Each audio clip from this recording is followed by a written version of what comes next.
कसलं दिसायला बघा की. मग तर आज आमच्या कारभाऱ्यांना खायची होती बाजरीची भाकर आणि चिकनचा शोरबा म्हणा किंवा कालवण म्हणा.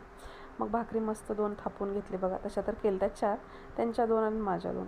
मस्त थापून अशा गोल गरगरीत उगं भाजून घेतले. पापुडाला नाही काय एवढा, पण झालं भागलं आपलं. मग चिकनचा बॉईलसाठी मसाला करून घेतले. अद्रक, लसूण, कांदा, कोथिंबीरची पेस्ट. हां, आणि भाजीचं बी करूनच टाकलं. त्याच्यामध्ये फक्त कांदा आणि धने भाजून टाकले, तीळ, खोबरं हे सगळं बॉईल करायला लावलं. त्याच्यात तेजपत्ता आणि केलेलं आपलं वाटण टाकलं, हळद, थोडंसं मीठ आणि हां टमाटर टाकायचं बरं का, मस्त लागते ना चव. आणि मग टाकायचं आपलं चिकन आणि चिकन मस्त परतून घ्यायचं. आता चिकनला इथं चांगलं जरा फ्राय होऊ द्यायचं बघा.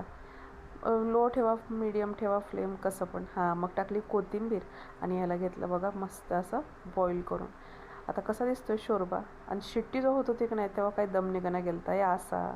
मग काय आपलं जे वाटण केलं तर कांदा, खोबरं, धने यांना भाजून त्याला आधी फ्राय करून घेतलं. त्याच्यात काय हळद, मीठ, मिरचू आणि हां आपला सुहानाचा चिकन मसाला तो टाकला.